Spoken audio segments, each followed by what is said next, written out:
Welcome to the AI Accelerator Podcast, where we turn AI from a corporate buzzword into an unfair advantage. I'm Matt Zembruski, and this is the show for leaders who are done talking about AI and ready to execute.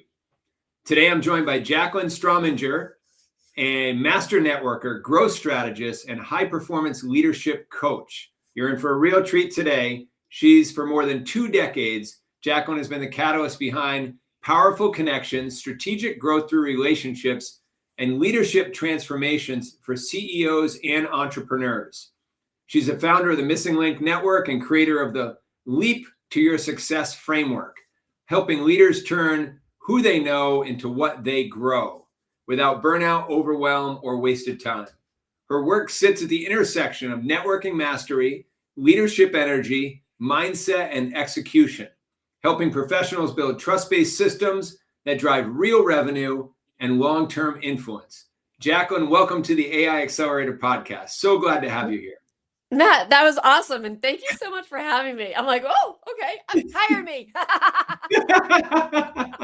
Oh, it's so great to have you here. Yeah, my team's amazing at taking all of information and putting that together for me. So I'll take partial credit for sharing it with the audience. But I'm sure AI had a little bit into that too, because AI knows me. So, AI does know you. Yes. Yeah. And now my team and AI, and we all know you. Now the world knows you. Yeah. Right. So let's jump in a little bit more of your backstory. You and I had the chance to meet earlier, so I got to know you a little bit, and I'm really excited to share your story, what you're doing.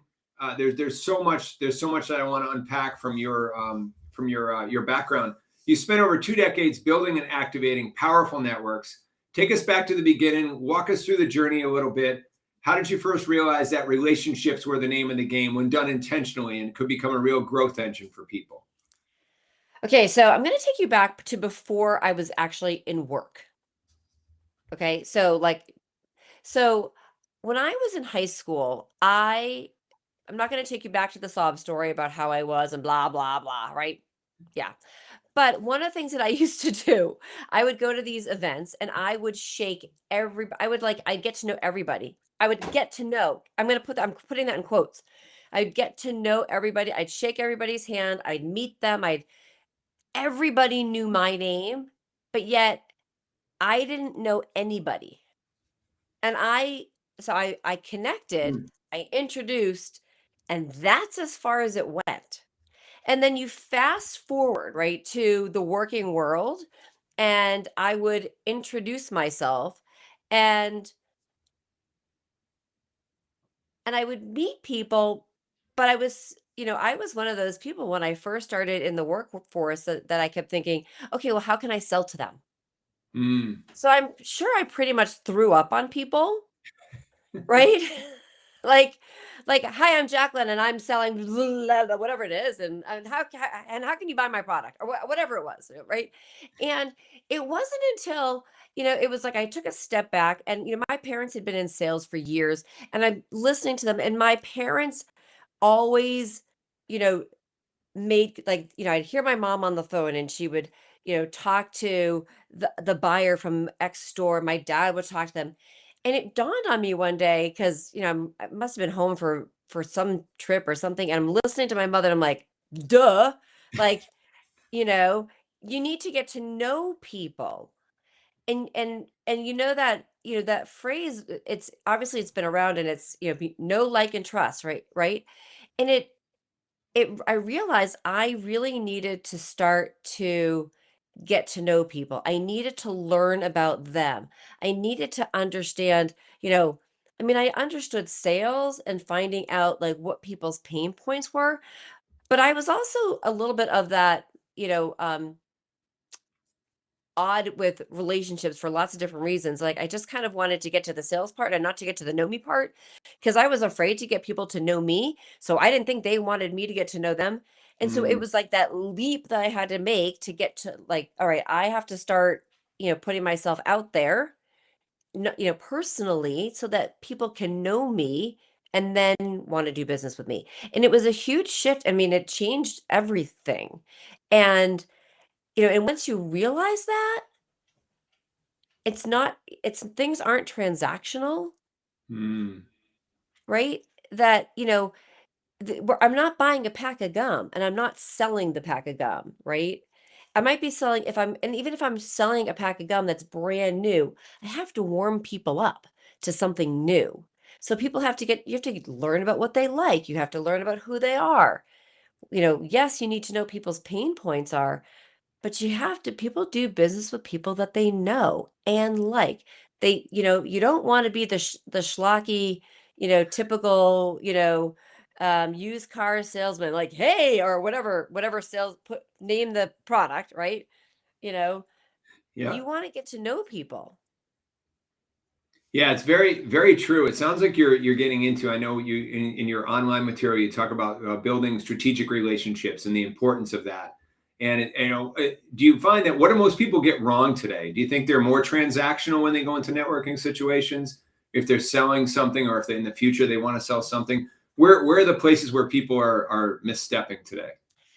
You know, I think people think that they're building relationships, but they still tend to be transactional, right? Mm, I mean, we run networking events here, and it's amazing to me when I see people walk in, and the first thing that everybody says is, "Hi, oh hi, I'm Jacqueline," and I'm like, and they'll say, "Hi, Matt," and then they would say, you might say to me, "So what do you do?" Who gives a crap what I do, right? Like, please, everybody, do not take that question out of your language until you've already asked questions. And I still see that. And so that's one thing that we're getting wrong. We need to walk in and say, I'm going to be like, "Hey, Matt, how are you? I'm so glad that we're here. We're at a wine bar. So are you a wine drinker?" yeah. Get to know Like, them personally, you're saying. Get to right. know them a little bit and share yourself vulnerably with them, Right. right? I might say to you, "Oh my God, Matt, I cannot believe I'm just thinking about where we just were. We were at a wine bar and they had lots of different things besides wine, but I might say I go both ways. I like red and white, you know. Depends on the mood. Like, I'm a mood drinker, right? You know, but have a conversation. Start asking questions. Ask questions that also have nothing to do with what you do. It might be like, I might even ask you a question to you, like, "So Matt, all right, we're talking January 2026. You know, are you a goal setter or are you somebody who sets resolutions?" And there's a difference, Mhm. right? Mhm. So, where do you fall? Are you in that camp? And some people might be afraid to ask a question that pulls at somebody, Mm. but that question that pulls at somebody makes you more interested in them, and they feel that you want to know about them. Yeah, it's so very true. It's so very true. And this could everything you're sharing could work digitally. Like we're on a digital recording. I'm on Yeah. one coast and you're almost on the other coast.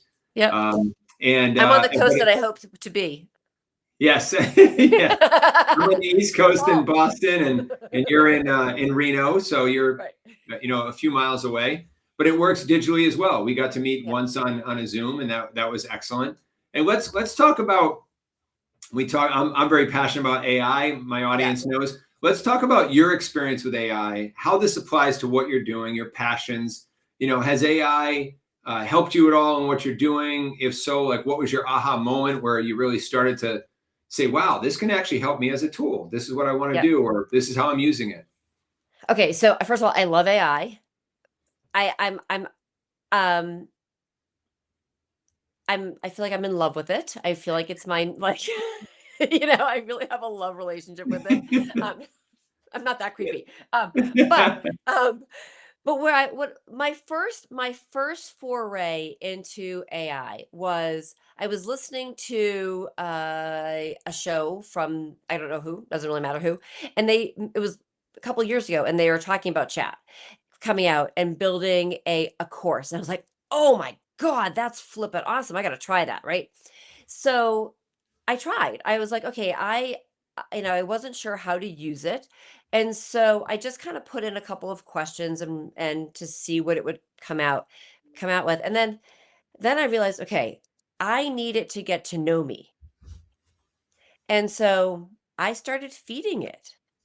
I started, I took my website that I had already written and I said, here's my website. Okay, now tell me what you know about me. And I want to try to do a course on whatever it was.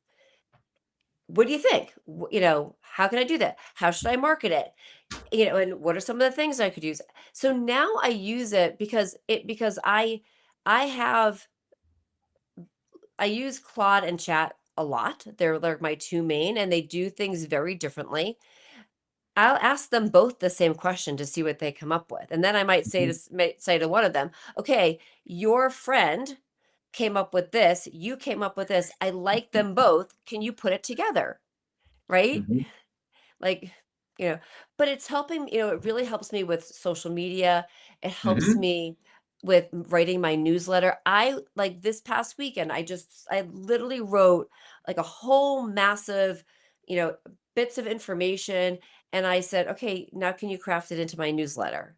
And it took exactly what I said and it just made it better than what I had written and in a format that was all accurate because I fed it information.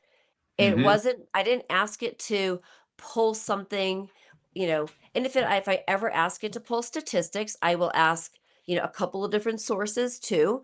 Please Mhm. make sure you cite the source that you pulled this from, date, location, if it came from a URL, whatever. Give me all of that so I can cite it too and reference it and go back and check it.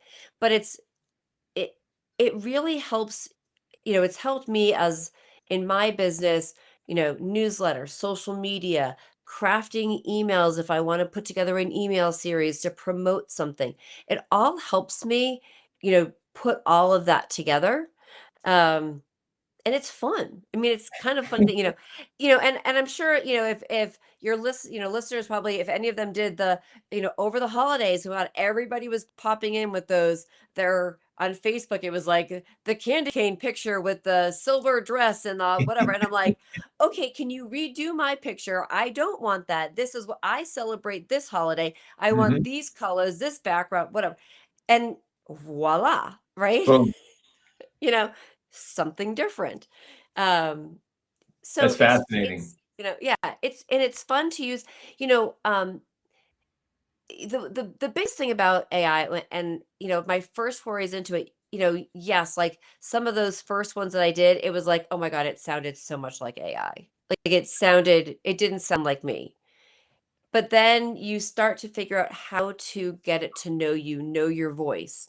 You have to give it writing samples. You have to, again, I always think, and I think I was saying this to you when we first met, it's, the little shop of horrors, feed me, Seymour, right? Like you have to keep feeding it, right? I don't know. I have like this, I'm going to have to make a graphic using AI, little shop of horrors, AI, and somebody just feeding it words.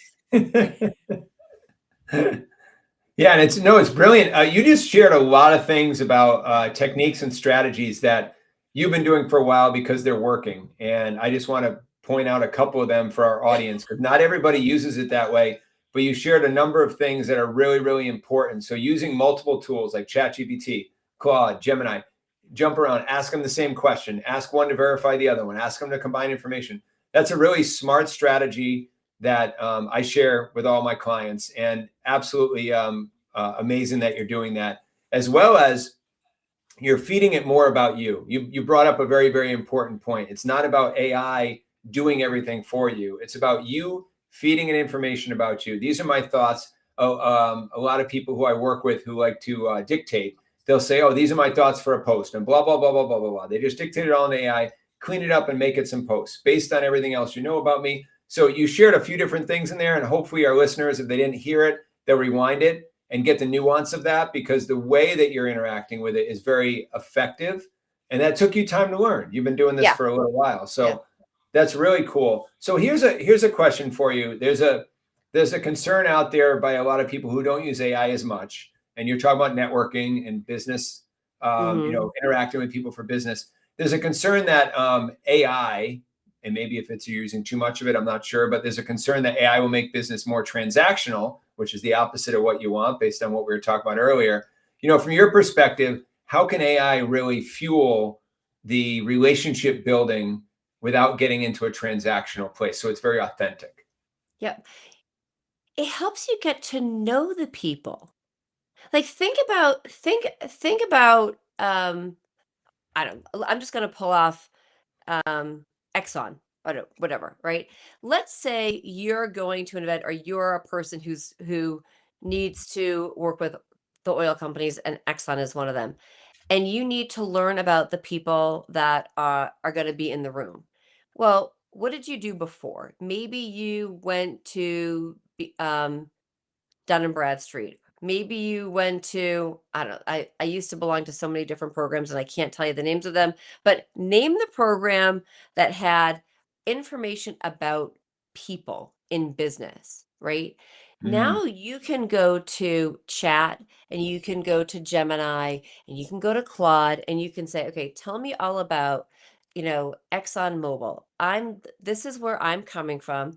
I'm curious about things that you have seen in the news, relevant data, information that's going to actually help me with better talking points. I don't want to sound like a broken record, and I don't want to sound like I don't know what I am, but I want some information. What can you also tell me about some of these people? What do you know? What can you help me learn about them?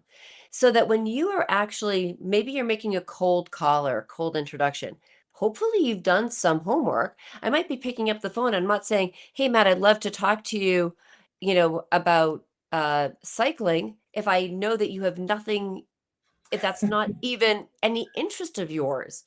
And why am I going to pick up the phone and try to sell you a bicycle when it just, right? So you would have previously done research somehow about the cold call, the person, something that they're doing. AI helps you speed it up. And what mm. it does is it allows you to be more authentic because you've actually done some research about the person. You're not being fake. It's like, so it's helping you make and craft a better relationship. So now let's say you go to an event and you meet somebody. So you and I meet, and we physically shake hands. We have a great conversation. And I shared this the other day, and it was like a little aha moment. You could actually go while you're at an event. Just think about this for a minute. You can go to an event, and while you're there, I meet you. Did you know that chat has a verbal text feature that you can talk into? Right? So think, chat, I'm going to keep you open. I am now I want to take notes after my talk with Matt, right? I'm at the blah, blah, blah symposium, blank. Okay. Hey, I just had a conversation with Matt. This is what Matt and I talked about. Please store that in the notes. I'm about to go meet somebody else. Okay. Just like, you can use chat, not, I mean, I guess you could probably even keep it open and have it record all of your conversations. That might be a little creepy. Um, because you need to actually ask permission on that. There's some legal issues there, but take notes in chat, right? About who you've talked to. And then imagine this. Okay, chat, I met Matt and Lisa and Bob and blah, but whatever. Okay, please now craft follow-up emails based on the conversations that I shared based on my notes, right? Game Brilliant. changer, right? Brilliant. Like, just game. And if you don't want to open up whatever chat you have, or whatever AI. Yeah. AI bot you use, do your voice notes. Take your voice notes, and then take your voice notes and throw them into chat, so that you, or whatever, again, whatever AI you're using, to come up with your follow-up emails. It, it's such a game changer, but it's making what you do authentic, and it's a time saver. And then, you know, I love using, like, every morning I ask chat, I'm like, "Hey chat, do me a favor, send me a reminder to read my mission statement to myself." Because, if you don't, I have a place in front of me, but the wall's far away, and I obviously need glasses to see whatever. So I ask it to pull it up. And so I pull it up. I actually have it at different places, but remind me to read my mission statement, right? You can also then set whatever, usually, I think most of them will send you a reminder. Mhm. Let them be your assistant. Hey, send me a reminder. Or, I'm at that event, and I say, okay, Matt actually said something about wanting to meet. so-and-so. Hey, chat, set a reminder or a task for me in my calendar to make sure I connect Matt with blah, blah, blah. Like, and it just makes to me, it just makes us so much more efficient and real. And the person who's doing that, think about how the other person's going to feel when they get, maybe it's even a text message. Hey, it was great meeting you. Like, ask chat to, or again, whichever bot you're using, to craft a perfectly nice, succinct, short, in your voice message to the person. Or maybe you do it on social media or whatever you're doing, but have them do it. But this is your tool. I love it. I love it. I really appreciate all the. We're going to have you on the podcast again, Jacqueline, because I don't need to ask you questions to say share with our audience some practical examples.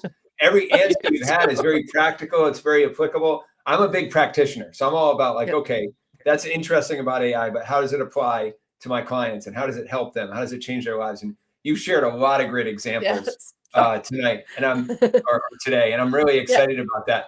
We're, as we're winding down, Jacqueline, and again, we're going to have you on again because I just love the way you explain how you're using it, how it affects and impacts people. Where can listeners find out more about you, the Leap to Your Success program, and connect with you? We'll include this in the show notes, but if you could just verbally share it for people listening. Yep. So one of the best ways to find me is find me on LinkedIn. It's my full name, Jacqueline Strominger, and I spell Jacqueline like Jacqueline Smith. If you don't know who Jacqueline Smith is, she's a Charlie's Angel. But there's no Q in my first name, so just put it that way. So if you're listening, and so Jacqueline Strominger, it is pretty phonetic. I can't even say the word. Or you could also go to all spelled out leap to like TO your success.com. So leap to your success.com and find me, book a one-on-one with me. I love connecting with people. And those are probably the two best places you can find me. Oh, thank you so much, Jacqueline. We'll include that in our show notes as well when we post about this so more people can find out about you. I'm sure we're going to get a lot of people who are going to be interested in contacting you. It was a really amazing conversation. I appreciate your insights, your time, and the energy and everything, all the passion that you put into today's conversation. Thanks. Thank you so much. Thanks, Matt.